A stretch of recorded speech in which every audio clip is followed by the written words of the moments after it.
Over time, we've seen a lot of gaming genres rise and fall. Look at the state of 3D fighters and Tekken 8. And I think there are two major reasons for the decline of a genre. The first is the loss of developer talent and experience, where even if they have the budget to make a project happen, the people working on it have no idea what they're doing, and so they cannot be faithful to the fundamentals of the genre. Unfortunately, this is what is happening with Tekken 8, but even outside of Tekken 8, we've seen this a lot historically. Remember the Devil May Cry reboot? And I think this is what's going to happen, sadly, with Ninja Gaiden 4. We're sure we're getting Ninja Gaiden 4 in name, but from everything I'm seeing so far, that legacy developer talent does not seem to be there. So that's the first major reason for the decline of a genre. The second, which I just alluded to, is production costs and return on investment, where even if the legacy developers are available, nowadays, publishers view that genre as no longer economically viable in terms of return on investment. And the sad thing is that even if a game within a genre could make a modest success and recoup its production costs, that is not how publishers operate these days. They're not interested in this long-term, slow, iterative, low-cost return on investment building up over time, even though that obviously works historically, even as recent as FromSoft. Instead, what they want is fast turnover and big returns. So they want to hit it big and they want to hit it fast. So that model, even though it does work and seems to be just the go-to for sustaining and developing video game design, that's just not happening as much anymore. And this trend is not just limited to AAA and AA, by the way. It affects indie as well. Obviously, I have a lot more faith in indie games producing quality game design these days, but they have their own set of issues, especially with this production ceiling that a lot of indie developers end up hitting. Because if you look at the really successful indie developers in recent years, it reminds me a lot of one-hit wonders from the 90s.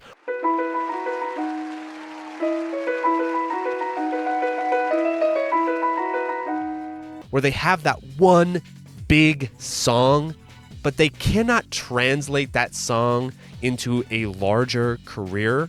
This happens with indie devs. They are doing amazing in terms of, at their small production costs, getting massive return on investment. But you rarely ever see indie developers move from that small indie production scale into a bigger AA style of studio, which is historically how you got something like Devil May Cry 3 in Capcom. But these days, there's like this hell zone that indie developers can't venture off into, because then they enter the same territory as AA and AAA, where the production costs and the return on investment are extremely risky. And so that's why you have certain styles of game design that seem to just die, despite being really beloved, like character action, like rail shooters, and it seems now like 3D fighters. The last great hope for 3D fighters is Virtua Fighter 6, but that may be just a swan song to a very unfortunate trend, especially looking at what Harada has said and where Tekken is going. But the one genre that really is able to withstand these two areas of decline, the immortal genre, is the shoot 'em up, the STG, the shmup. In the past, I described shmups as the undead genre because they're neither alive nor dead, but I like Bogh's description as the recession-proof genre, and so we're going to go with that. Shmups are recession-proof because they are never going to be big successes to begin with, and because their design is so pure and so fundamental that even if all of the living shmup developers were erased from existence and their knowledge was taken with them, because the genre is so transparent and direct and pure, you can learn how to design a shmup well purely by just playing them and getting really good at them. Legacy talent is still very important, and look at Cave. they got to where they were through all of this iterative legacy talent that's been built up over time.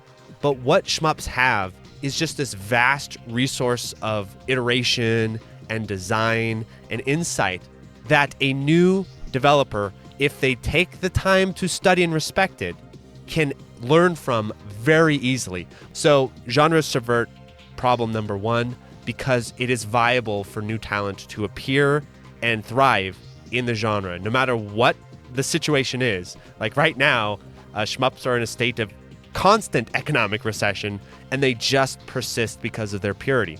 Which brings us to the second thing, the production limitations.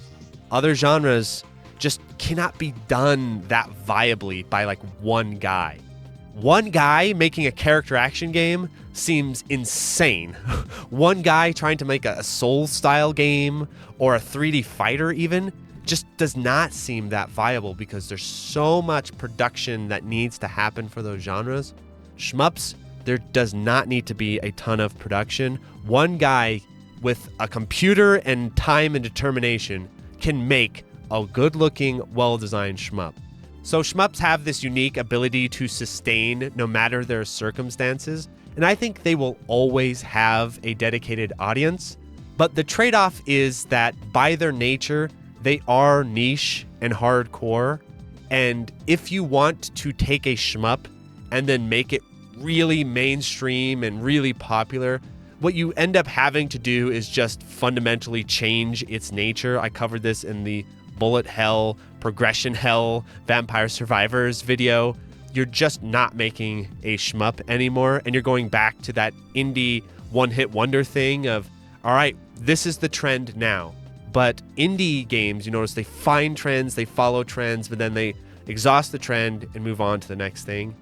Shmups are never going to trend, but they're never going to die. They're just this local diner. I think that's the best way to think about a shmup. Hardworking, down to earth, you want your burger and fries. It's gonna always be there. No matter what's happening in the world, you will always have your local diner. But at the same time, your local diner is never going to be this massive franchise, because when you do that, you become McDonald's. You have to change some of the nature of what makes a local diner in order to be this big economic force, which is a perfect transition into today's review, which is Lilac Zero, a amazingly well-designed shmup out of nowhere. It's very heavily influenced, obviously, by ZeroRanger, but also by Crimson Clover, which I think is a very cool combination. So if you're watching the footage here and you're wondering what's going on with the sword is like your lock-on attack in Crimson Clover. And then you got the visual style of ZeroRanger. And I think it might be worthwhile to create a sort of subgenre for this, which I want to call either ZeroCore or SilverCore. SilverCore because all of this comes from Radiant Silvergun, so it seemed kind of unfair to not acknowledge Silvergun's influence here, but also ZeroCore because it's actually ZeroRanger I think we're going to see most games looking towards. And the reason why is because ZeroRanger is like the perfect solution to a lot of the problems indie games, let alone shmups, find themselves in, where it's very small scale, very tight production-wise, but it just makes the most use of everything. It gets the maximum meat out of every single cent and minute put into the game design.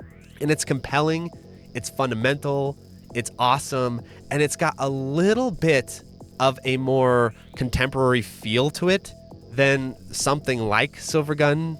As much as I love Silvergun, you hand an indie developer Radiant Silvergun and you hand them ZeroRangers. ZeroRanger seems more obtainable. It seems a little bit more like, oh, I could do a game like this, where Silvergun has some of that production flair that we talked about earlier. So let's outline what constitutes ZeroCore. The first is the color palette, where it's that very limited range of color, so the enemies and the projectiles really stand out from the background design. This is an issue that a lot of indie shmups have to battle with, is getting their enemies and projectiles to stand out. But using the ZeroCore style color palette, everything just immediately pops out of frame and you're like, oh, there's the projectiles, there's the enemies. So the color palette, I think, is key for this style. not only in terms of visuals, but also in terms of gameplay. And then next is the enemy and bullet design, where ZeroCore lies, like Silvergun, somewhere in between a classic shmup and a bullet hell, where a lot of the boss fights definitely have bullet hell dynamics and density and micro dodging, but then a lot of the stage design is more classic and involves routing the enemies and creating very specific setups, and the projectile speed is a bit faster than a lot of bullet hell.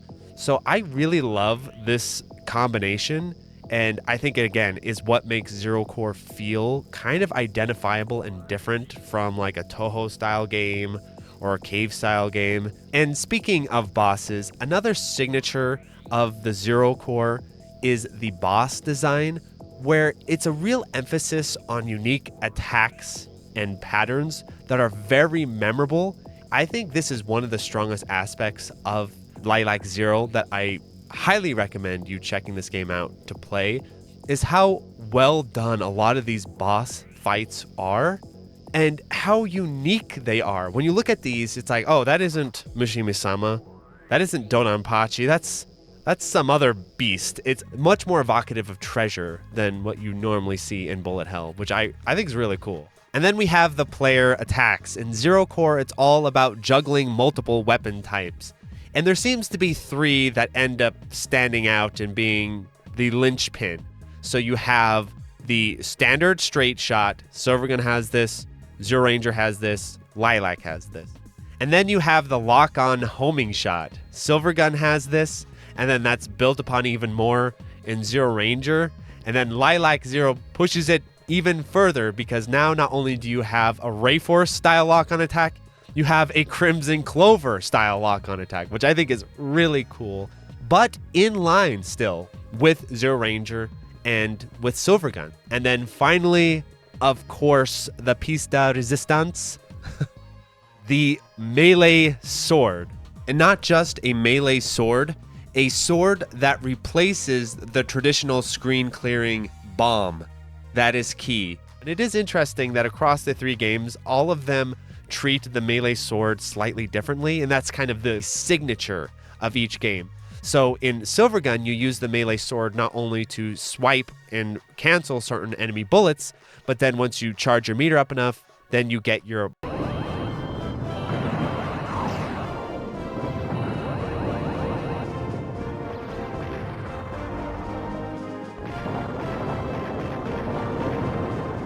In Lilac Zero, it's more straightforward with its lunging sword attack. I don't want to call it a dash because it's not just a movement mechanic. It's kind of like playing Ninja Gaiden and using the flying swallow as a dash. It's like, yeah, you can actually kind of use the flying swallow to move around the stages and avoid things and stuff like that.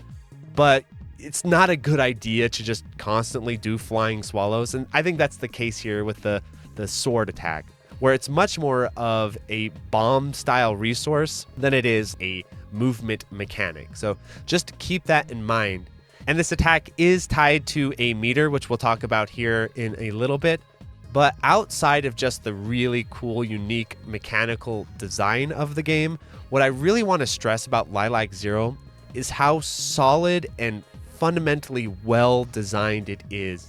That is something that is pretty rare to find in your very first indie shmup, and I think a sign of a really great talent ahead of this developer, because it's one thing to come up with a cool concept like, okay, let's take ZeroRanger and then let's add in some like Crimson Clover stuff and these other ideas, but then to then place these concepts into a very strong framework is what I ultimately respect the most. And the stage design of Lilac Zero is really well done. It has a great flow to it that is a little bit like Devil Blade Reboot, where it's kind of segmented. Things don't snowball on top of each other too much. I kind of would like it to a little bit more, actually. So the stages flow by beautifully, and I was really impressed by how distinct the stage design of this game is, where each level is clearly identifiable from one another, not only just visually, but also how it plays how the enemy types interact with you. Each stage has a very strong individual identity. Stage 1, that's the sky stage. Stage 2, that's the train stage. Stage 3, that's the underwater stage. Stage 4, that's the spider stage. And then stage 5, the TLB. Like, just off of the top of my head, I could immediately identify the key focus of each stage, but they also are cohesive. And that's the really impressive part about Lilac. Each stage is distinct, but they do flow together into a coherent experience that builds on itself. And that's something that is very challenging to do in shmup design. And if I were to highlight a single stage as a standout, I would go with stage 3, because I am sure there's some sort of reference or influence this game is pulling with the stage design, but it just feels very fresh. And I love a lot of the concepts of the underwater creatures, and if you destroy them, they explode, and when they explode, they release death parts, and there is a danger in not only attacking the enemies, but actually killing them. You need to time the kills, and then how well the game transitions from a downward scroll into a sideways scroll. It's so elegant that you kind of don't pick up on it at first. And I love shmups that are able to do this, where they change the scroll, but it feels so natural that you're like, whoa, okay, now we're scrolling sideways, I guess. And it's great the way it incorporates with the design of the mini boss.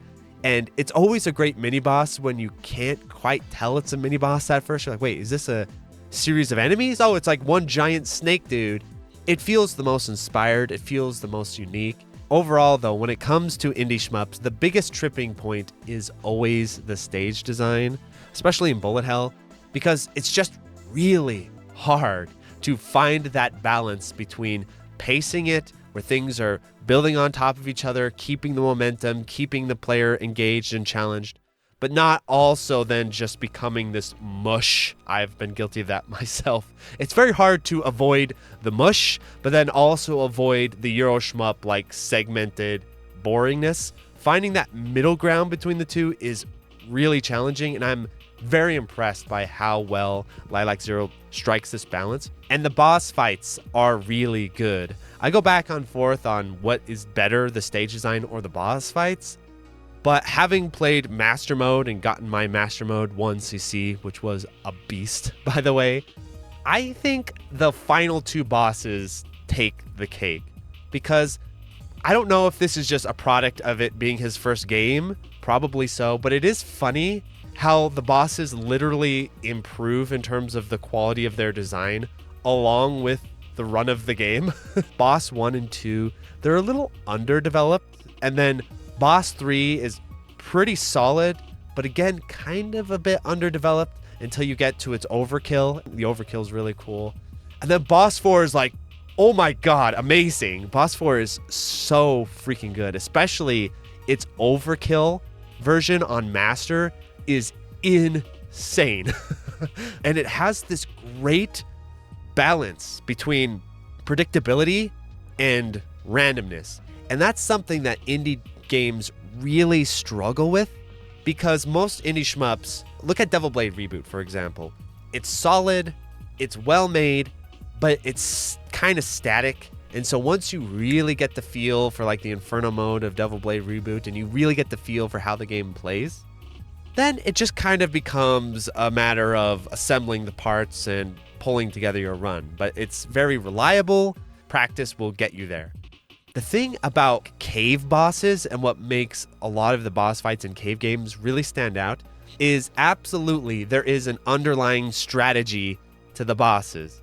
But within that baseline strategy, there's enough variation and randomness factor and like X factor to contend with that every single time you're a little bit scared, and you always have to adjust slightly. And a lot of indie shmups really struggle to capture that aspect of boss fights. And Lilac Zero does an amazing job of capturing this, especially in the master difficulty. I was sweating my ass off, especially in the final boss rush, because another thing that I would say is a very ZeroCore thing is resource capping is very in vogue. ZeroRanger resource caps. And so what ends up happening is you have to play perfectly to get to the final bosses in master mode and have a chance of surviving. In that 4 boss into the 4 overkill boss into the 5 boss in master mode reminds me so much of that final boss rush in Radiant Silvergun, which also has resource capping. So I had to perfectly play the entire game in master mode to get to this final boss rush. And because of the way these patterns work, to have your best shot of surviving, you want to come in fully locked up on lives. But at the same time, it's not impossible to just no miss your way through it. It's just terrifying the way this game can shift and move around these patterns. It is always possible to dodge your way through it. Like I was talking about in the bullet hell video, a part of bullet hell law is there's always a way to dodge your way through. There's always a way to survive. But it's just a combination of like clutch factor, endurance, and variations in the randomness that make that final boss rush at once exhilarating, but then also so frustrating. I came this close to throwing my arcade stick going for this Master 1cc, which rarely happens when I play shmups these days, especially indie shmups. I think since Silvergun, I have not been like this frustrated by getting a clear in a shmup. But then at the same time, once I got it, I popped off so freaking hard and I was like, oh, I love this. That's like perfect shmup design. That's some cave stuff there, where you hate the game, you want the game to burn in hell when you're struggling against it, but then once you beat it, you don't ever want it to change, and you love how evil and vicious it is. And I have to point out that this is specifically a phenomenon in the master mode, because it's the meat of the game. You're not fully going to get the whole experience until you play master mode, and this is something that gives Lilac a little bit of an edge over ZeroRanger in the difficulty department. Lilac has the master difficulty mode, ZeroRanger does not. And from what I understand, it's still supposed to be in development, but I have no idea when it's going to release. So at least for now, at the time of this recording, ZeroRanger does not have a hard mode. That game, it's just missing that last vicious bit of challenge. And so if you are a ZeroRanger fan and you've been missing that, I definitely recommend playing Lilac Zero in the master mode. So overall, in terms of praising the game, I think its core systems are excellent. I think its core stage design is excellent. I think the boss fights are really engaging. The chaining style scoring system with the letter ranks at the end of each stage and run is also really cool. And another ZeroCore signature. So I very much appreciate that decision as well. I love the art style, that ZeroRanger limited palette. I would say the official color palette of Lilac Zero, by the way, is the Nectar color palette. And I talked about this in the Blue Revolver review, where I love that developers are now adding in these meta progression elements, but not in the Vampire Survivors way of upgrading your attacks and weapons and making the games balanced on meta progression. No. Just in terms of giving you unlockable color palettes, unlockable soundtracks. I think Blue Revolver Double Action is still like God tier above everyone else in this regard. But Lilac Zero is definitely catching on. To complete the package, I think it just needs some wallpapers, some gadgets, especially for the sword meter, because it's really obnoxious to have to look to the top left constantly to track the sword meter. There's a reason why bomb indicators in cave are at the bottom of the screen, not the top. And then just splitting the leaderboard into ship types. There's all these little shifts and nuances that it could add, but overall, the entire package of the game is really impressive. I love the stage select. I love the boss practice. It's really well done. It even has these cute little pictures of the bosses on the screen. I think that's really cool. As a package, you can tell Lilac Zero is in touch with what the best indie shmups on Steam are doing right now. And that level of polish with this release is what helps separate the top tier indie shmup releases from just kind of the average ones. And that goes a really long way. It makes it a lot easier to recommend when it has things like boss select, stage select, and online leaderboards. So definite kudos there for having this already in the game. So yeah, at this point, it's obvious that I really like this game and highly recommend it. So let's get to some critiques I have of Lilac Zero. I would say there are two major critiques I have of this game. The first is the sword meter. So there are two things about the sword meter I would shift and change. The first is that I think if you look back at your ZeroCore brethren, so Silvergun and ZeroRanger, both of them actually have some progression-based elements where it's a true progression system that resets every single time, not a meta progression system. And of the three games, Silvergun still has the best one. It's the most robust, the most insane and interesting, where your weapons level up with your chaining. And so you need to route out powering up your weapons with chains and with scoring. Silvergun is just god tier in this regard. The issue with Lilac Zero is I commend its cave-like static nature, but I think it would have been better served taking a little bit more inspiration from ZeroRanger in the sense that with your meter for your sword attack, you have that double meter. I think the way it should work is you should be locked to just one sword charge for the first 3 stages of the game. And then stage 4 through the end, then you can have your double sword charge. And I say that because once you get the hang of how to use the sword mechanic, you can really abuse the early stages with the double sword charge. It feels very applicable and correct in the later stages to account for the double sword charge, especially the boss patterns of the stage 5, where he's got those giant ass hitboxes on those huge bullets, which I love, where you're just going to get caught by those giant bullets trying to sword dash around them and through them. You have to be so precise. So like hammering the sword dash becomes a lot more risky, which I think is good. But in the earlier boss fights, like look at stage 2 boss, I can just abuse the sword dash so much on that boss, and it kind of invalidates almost all of his patterns. Where if you had just that single charge, you'd at least have to dodge twice as many more patterns. So that would be one suggestion I would have that would kind of be a bit more like Silvergun and ZeroRanger, where you do not get the double sword charge until stage 4. I do have to give the developer credit in terms of his scoring system, because what he did is gave you a punishment for using sword attack during boss fights. You get a score penalty if you use them and not make contact. And so in terms of scoring, I think he was definitely onto something there to disencourage just spamming the sword through the patterns in order to improve your score. I think that's a great decision. But with shmup design, I always think that scoring is great, but you also need to account for just really spammy survival stuff. I think by limiting that meter until later in the game, that's one solution for that. Another one is this whole auto-recharging sword mechanic. This is one of those ideas that, for the most part, try to avoid too many auto-recharging mechanics. And imagine you're playing a shmup where the bomb auto-recharges, or even like your hyper. Think of DOJ, think of Crimson Clover. Those meters do not auto-charge. What you have to do is you have to gain meter by scoring hits and kills. I think it should be the same way in Lilac Zero.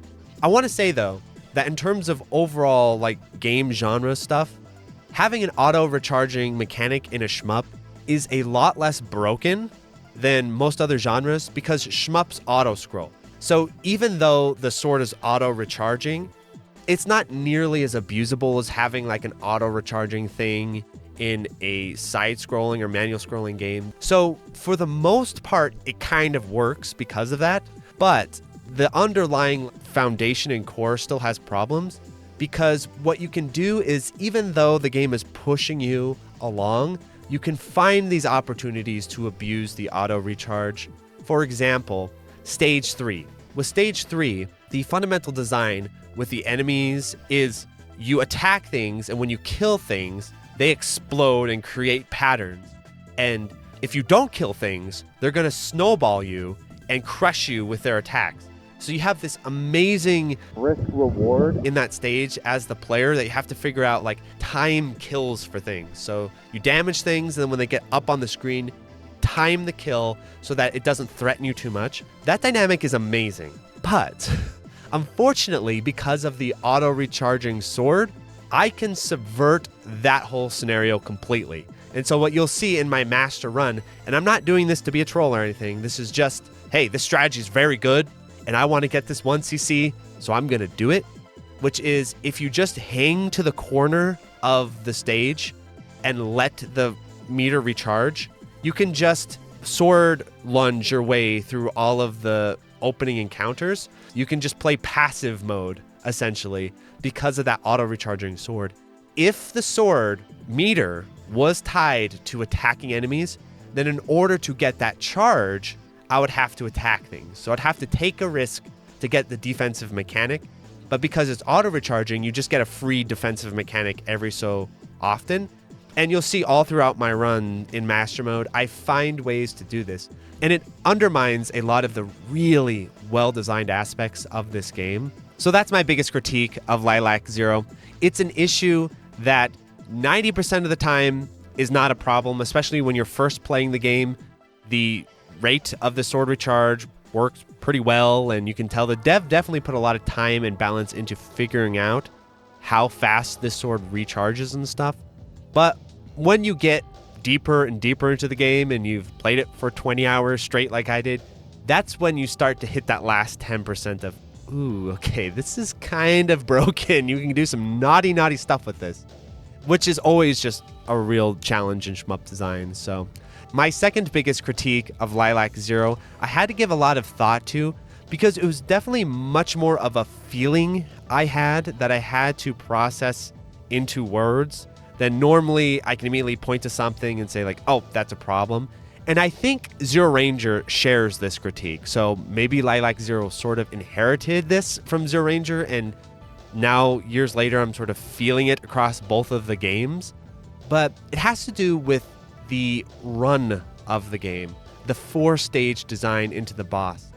There's something about both ZeroRanger and Lilac Zero that when you get to the end, you feel a sense of accomplishment. You feel like that was really awesome, but you feel like something is a little bit missing.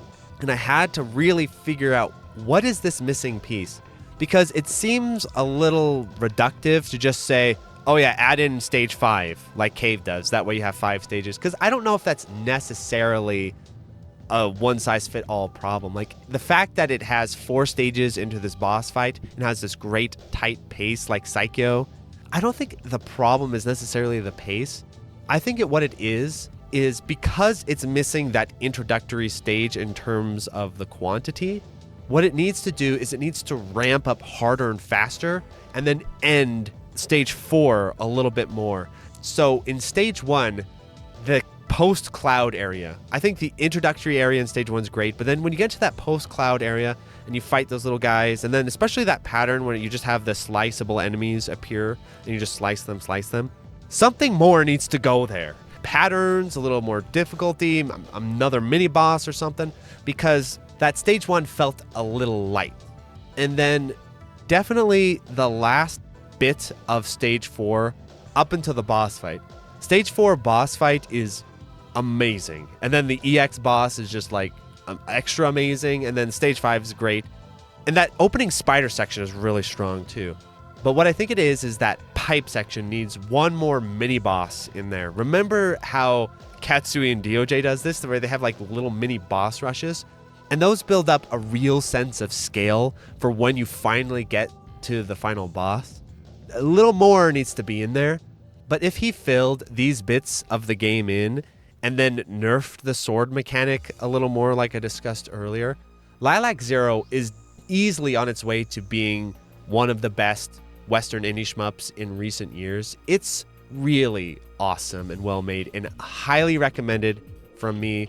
I had so much fun playing it. I 100%ed all the achievements. I got the Master Mode 1cc, not only in terms of for the sake of the review, but just because I wanted to play more of the game and when you get to the end of it, it's like that great feeling of, okay, when's Lilac 02? When's the next game? I'm ready. Like, that's always the best feeling when you play a shmup and you get to the end and you're like, give me more now. I love that it's just so openly inspired by ZeroRanger as well. I really like when indie games just wear their influences on their sleeves, but then also do something unique and interesting. And we get kind of this cool little ZeroCore subgenre because of it. And we might see more indie Western shmups in this subgenre because it's so compelling. And I think a great entry point into the genre for people who don't typically play bullet hell. We have the Toho side of things that brings in a ton of players, and Cave that brings in a good amount of players. But ZeroRanger and these treasure-influenced games, they are also holding down the genre in their own way, and I really respect and enjoy them a lot. So I'm looking forward to ZeroRanger hard mode any day now, and Lilac 02 any day now. I love this game. It's easily in my contender list for Shmup of the Year so far. I found this incredibly refreshing, and it's just one of those great reminders of how immortal this genre is. Just when you think you know everything that's coming out and what's being worked on, a huge sleeper like this appears out of nowhere and just nails it. I'm actually going to play it in Shmup Slam next month. Also, by the way, check out Shmup Slam next month. It's going to be really fun. And if you enjoyed this review, definitely check out my recent video about bullet hell and vampire survivors and what constitutes bullet hell design. Even though I would classify Lilac as a ZeroCore shmup, which is a term of my own invention, that's very heavily treasure inspired, much more so than necessarily a pure-on bullet hell. It's still definitely way more along the lines of an actual bullet hell game than crap like Vampire Survivors progression hell nonsense. So check that video out. I'm really proud of that, and I think that really helps clarify the difference between a hardworking, down-to-earth genre like shoot 'em ups versus the progression hell, gambling type of design, treating you like a lab rat that we see with Bullet Heaven in all these types of games. And if you can, please like, subscribe, tell all your friends. I am a full-time YouTuber, and if you could support me on Patreon, that would be fantastic, because that is how this channel happens at this small indie capacity. It's all thanks to the patrons, and there's lots of cool exclusive content on there these days as well that I think you all will really enjoy. Adios, everyone. So thank you to the $5 and $8 patrons: 100, Absconditis, Accepting Panda, Anhold, AJA, AJD578, Alistair Stevenson, Alberto Starna, Alex, Alexander Pfeiffer, AMH, Anthony A, Arping Gordon, Arcade Hell, Arrow Viper, Awu Alai, Autoname, Battle Mode, Bo, Ben Foster, Benjamin Shabalski, Beatodame, Boghog, Borgie22, Boston Crab, Brokeface, Brent Cox, Brian Lucy, Captain Rhodes, Chase Palumbo, Chaflip, Kristen SoCal, Christopher R, Chronic Burnout 3, Cipollino 0404, Clairvoyant Bongwater, Claricliff, Clay Binkley, Climby Coyote, Coast, Cod Stop It, Concreted, Cooksan 666, Cook Some Soup, Choreo, Crew Expendable, CSP 3900, Des Audio, Damian Thorne, Dat Matei, Danshi, Darren Griffin, Dat Guy, David Aldris, David Crespo, Dididum, Demian Smirnov, Desolus, Dimension Diver, Dio Domke, DJ420 Praise It, Drano, Dr. Bosky, Duckies, Eduardo Akinta, Edvard, Elvin Senisev, Elias Alonso, Epson Eagle, Eric Shrivner, Eric Houdini, Esteban Lizama, Evan Serafet, Explosive General Games, Fabio Picci, Falcus, Fenich, Fiskin, Five Side, Florida Sucks, Forbidden Dave, Frames Per Human, Francisco, Freckle Lord, Full Set, Gabriel Foreigner, Game Soup, Game Boy Guru, Gelhoff, Gojira Green, GPM, Gustavo Sanchez, Hawk, Hans Kowalski, Hero Death, Holden, Holy, Han Harthy, HUD, Hugh Mungus, JDab, Jake Ryan, Jack Walsh, Jacob Grossman, Jacob Valenzuela, Jay McCarthy, J67, JLab, JBRPG, Jeremy Kellner, Jink Hans, JMD, John Kelly, John Longwalker, John Simpson, John Slaylais, Jorge Figueroa, Josaka, Josh Mayer, Josie, JT, Julian Elwood, Jurgen, K, K2, Kane Evans, K-O-Tune, Ken0082, Kill All Music, Contain, Craze the Boys, Kumawamu, Kaiarts, Kyrol, Leonardo McCoy, Loberta, Luna Lilich, LZR Cuter, Macabre Monster, Mad Combaticus, Malaise, Maplewood, Mario Simic, Markman, Mason Polar, Master Zeon, Matt O'Leary, Matthew Woodford, Maz, Mekaroka, Minong, Meister, Menzrea, Mewjam, Michael Del Polito, Michael Faircloth, Michael McCord, Mig ZVM, Mike Mel, Milo Shamel, Mr. Mamma Mia, Mitwid, M. Kusanagi, Morag, Monroe, Munsta Zero, Miles P, Michigan, Naps91, Nathan Grimm, Nathaniel Davis, NCR Trooper Scout, Nico Pero, Neon Dagger Games, Nervous J, Nilfheim, Nogden, Okla Googles, Oleg Talmasev, Oregano Dog, Panzer Dragoon Should Have Been Arcade, Patrick Baseman, Paul Jablonski, Paul Osterman, Powell Parole, Pedro Montoya, Pedro Isiles, Philip Plus, PLP, Poor Little Pigeon, Poorly Written Protagonist, PRK, Psycho Blizzard, Queen Charlene, Guilon Yeager, R2 Sinus, Rafael Trujillo, Random, Randy Leahy, Raul VP, Rapido, RC, Realskeen, Rent Halt's Time, Retro Man, Retro Schmupper, Riff Mason, Riff the Jacker, Robert Chang, Rory Starks, Rolf015, Running a Coup, Salmon Connections, San Nevo, Scanline City, Scott Ernicus, Seymour, Segfault, Shader Bunny, Shazzy, Shmup Junkie, Sirapong, Social Kid, Sophisticated, Spiders STG, Spongy, Steady AI, Steplable, Steve Fiction, Street Magic, Magic, Super Funk, Swoop, Synth Milk, Tamzarian, Taze Ryu, Dana Oat, The Boot Rex, The Dirty Screech, The Catchu, The N1, The Old Bensta, The Smartest Billy, Tom McCarthy, Thomas Maddox, Tim French, TK Productions, Tom Faze, Travis Arbon, Tristan, Sugumo, Turam, 2IU, Twest Please, Twilight EX, Tyler Olu, Ursua, Ushimushi, Video Game Enjoyer, Beautiful, Wabby Legs, What Is This, William Miller, William Wallace, Yellow Tello, Your Nerdy Joe, Yosef Khalid, Yisbird, Zachary Patton, Zach, Zeal, Zenryoku, Zingus.